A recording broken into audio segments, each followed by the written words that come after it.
Анаби Алия Раяхи рахимахулло айтат, менде эки немат бар дейт.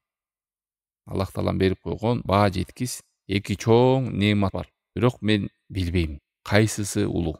Элестетиңиздер мына. Кайсысы улуу мен үчүн? Биринчиси Аллах таалам көкүрөгүмдү ачып исламга буруп койгондугундабы, же болбосо хаваристерден кылып койбогондугу дейт.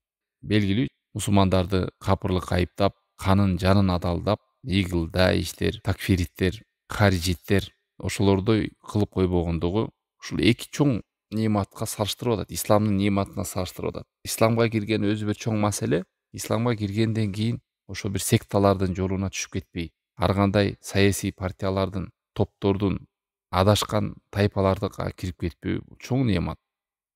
Мунун чоң экенин мына ушул аалымдын сөзүнөн билиңиз. Муну исламга теңеп атат. Аллах таалам көкүрөгүмдү ачып исламга кирип койгон чоң нематпы, же исламга киргенден кийин бидатчы болбой, такфирит болбой, хавариш болбой, адашкан тайпалардан болбой калганым чоң нематпы деп. Субханалла. Шейх Абдуразак хафизалло ар бир адамга хавариштердин пикиринен алыс болуп калгандыгына, Аллах таалам ушундай пикирден сактагандыгын милдет адамга шүгүр кылышка, Аллах тааламда макташка, ушундай түшүнүктүү, ушундай туура пикирде болушубузга Аллах тааламга көп санаа мактоо айтып шүгүр кылышыбызга биз милдеттүүбүз.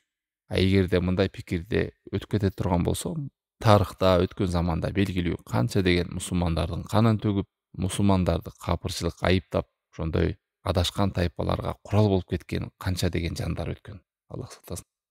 Мына ушундайлардын тобунда болбой калганыбызга, мындай туура эмес пикирде жүрбөгөнүбүзгө Кудайга шүгүр деш керек, алхамдулилля.